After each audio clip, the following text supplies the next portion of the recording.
കൂട്ടുകാരെ, നിങ്ങൾ ഖുറൈശി കുലം എന്ന് കേട്ടിട്ടുണ്ടോ? മക്കയിൽ അറിയപ്പെടുന്ന കുടുംബമാണത്. ആ കുടുംബത്തിൽ പെടുക എന്നത് എല്ലാവർക്കും അഭിമാനമായിരുന്നു. ആ ഖുറൈശികൾ സൗന്ദര്യത്തിൽ മികച്ചു നിൽക്കുന്നവൻ, മക്കയിൽ ഏറ്റവും പരിമളമുള്ള വ്യക്തി, ഐശ്വര്യത്തിൻ്റെയും സുഖസമൃദ്ധിയുടെയും പട്ടുമത്തേൽ വളർന്നവൻ, തരുണികളുടെ സ്വപ്നവും സദസ്സുകളുടെ അലങ്കാരവുമായ കഥാപുരുഷൻ, അതെ, മിസ്അബ് ബിൻ ഉമൈർ. നബിയും അനുയായികളും സഫാ കുന്നിന്മേൽ അഭയം പ്രാപിച്ചിട്ടുണ്ടെന്ന് മിസ്അബ് കേട്ടു. അദ്ദേഹം കാത്തുനിന്നില്ല. നബിയെ കാണാനുള്ള അതിയായ ആശയോടെ ഒരു സായാഹ്നത്തിൽ അർക്കമിന്റെ വസതിയിൽ ചെന്നു. സദസ്സിലിരുന്ന് തിരുമേനിയുടെ ഉപദേശങ്ങൾ കേട്ടപ്പോൾ ഒരു വശ്യശക്തി അദ്ദേഹത്തെ കീഴടക്കിയതായി തോന്നി. പിന്നെ കാത്തുനിന്നില്ല. അദ്ദേഹം കലിമ ചൊല്ലി. എന്നാൽ ഇതറിഞ്ഞ മാതാവ് അദ്ദേഹത്തെ വീട്ടിൽ കെട്ടിയിട്ടു.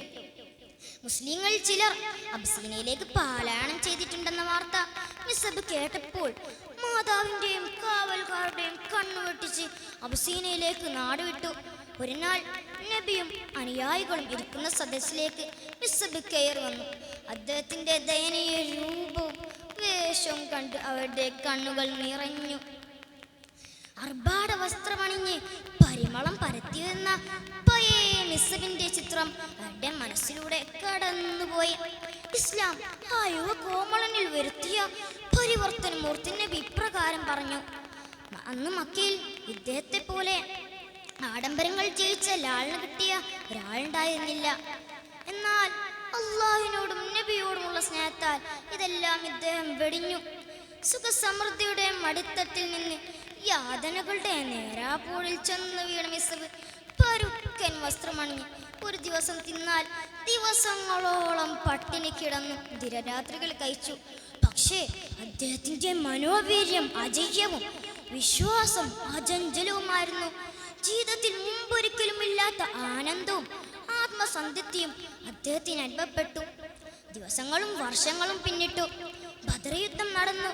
അതിൻ്റെ കൈപ്പേറിയ പാഠങ്ങൾ മുശ്രിക്കുകളെ പ്രതികാരദായികളാക്കി. ഒരു യുദ്ധം വന്നു. മുസ്ലിങ്ങൾ മരിക്കാൻ തയ്യാറായി. സ്വയം മുന്നോട്ട് വന്നു. കൊടിയേൽപ്പിക്കാൻ പറ്റിയ ആളെ ആളുകൾ ചുറ്റി നടന്ന നബി മിസ്അബിനെയാണ് വിളിച്ചത്. നബിയിൽ നിന്നും കൊടി മിസ്അബ് ഏറ്റുവാങ്ങി. യുദ്ധം കൊടുമ്പിരി കൊണ്ടു. നബി മലമുകൾ കാവൽ നിർത്തിയ വില്ലാളികൾ മുശ്രിക്കുകൾ തോറ്റു പിൻവാങ്ങുന്നത് കണ്ട് തിരുമേനിയുടെ കൽപ്പന ലംഘിച്ചു. ആ നടപടി മുസ്ലിങ്ങളുടെ തോൽവിക്ക് കാരണമാക്കി.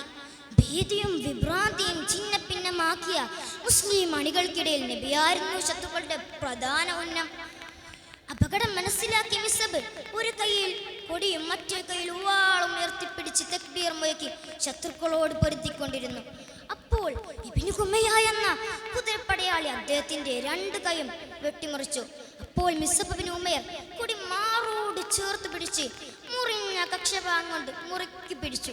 മൂന്നാമത്തെ കുത്തിനു കുന്തം നെഞ്ചിൽ തുളച്ചു കയറി. മിസ്അബും അതോടൊപ്പം നിലംപതിച്ചു. നബിയും സഹാബാക്കളും യുദ്ധഭൂമി സന്ദർശിച്ച് രക്തചാശികളെ തിരിയുന്നതിനിടയിൽ മിസ്അബിന്റെ മൃതശരീരം കണ്ട് അവരുടെ കണ്ണുകൾ നിറഞ്ഞു. അദ്ദേഹത്തെ പൊതിയാൻ ഒരു തുണിക്കഷ്ണം മാത്രമേ കിട്ടിയുള്ളൂ. അത് തലയിലിട്ടാൽ കാൽവെളിയിലും കാലിട്ടാൽ തലവെളിയിലുമായിരുന്നു. ആ സമയം നബി സ്വഹാബാക്കളോട് നിർദ്ദേശിച്ചു: ആ തുണിക്കഷ്ണം തലയിടുക, കാലിന്മേൽ ഇദ്ഖാർ പുല്ല് കൊണ്ട് മറച്ചാൽ മതി. മിസ്അബിനെ പൊതിഞ്ഞതിനു ശേഷം തുണിയിലേക്ക് നോക്കി നബി പ്രകാരം പറഞ്ഞു: താങ്കളെ മക്കയിൽ വെച്ച് ഞാൻ കണ്ടു. അന്ന് അർഭാടപൂർവ്വം വസ്ത്രമണിഞ്ഞൊരു സുമുഖൻ ഇവിടെ വേറെ ആരും ഉണ്ടായിരുന്നില്ല. എന്നാൽ ഇന്നിതാ പാറിപ്പറന്ന തലമുടിയോടെ ഒരു തുണിയിൽ കിടക്കുന്നു. സഹോദരന്മാരെ, നമുക്ക് മിസ്അബ് റളിയല്ലാഹു അൻഹുവിന്റെ ചരിത്രം ഉൾക്കൊണ്ടുകൂടെ? വാഖിറു ദഅവാനാ അനിൽ ഹംദുലില്ലാഹി റബ്ബിൽ ആലമീൻ. അസ്സലാമു അലൈക്കും വറഹ്മത്തുള്ളാഹി.